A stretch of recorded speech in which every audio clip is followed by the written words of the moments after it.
A Roman official stands beside a massive clay jar overflowing with urine, palm out, waiting to get paid. This is a tax collection, and in ancient Rome, it's completely legal. Rome had no sewage system for waste like this. Citizens used giant jars on every street corner instead. But to the Romans, that urine wasn't garbage. It was industrial-grade ammonia. Laundries called phalaninae used it to scrub and bleach Roman togas white. Tanners used it to soften raw animal hide into leather. Some Romans even used it to whiten their teeth. Urine had become a real commodity, bought, sold, and fought over. Emperor Nero tried taxing it first. He dropped it within a few years. Then, in 69 AD, Rome collapsed into civil war. 4 different men ruled as emperor in a single year. When the dust finally settled, the treasury was empty.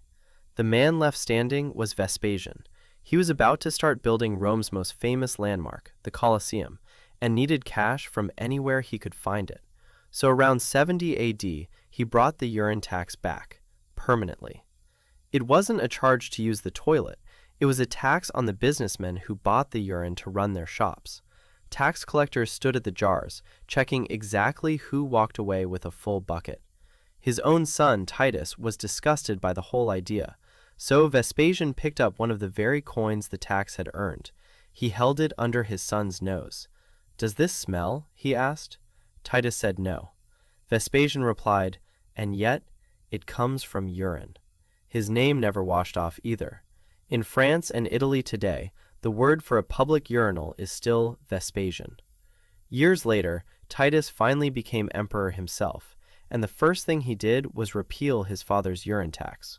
The tax itself died within years, but the 4 words Vespasian used to defend it are still being quoted almost 2,000 years later.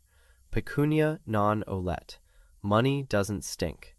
An emperor proved there's no such thing as money too disgusting to collect. So, what do you think a government today would tax if it got desperate enough?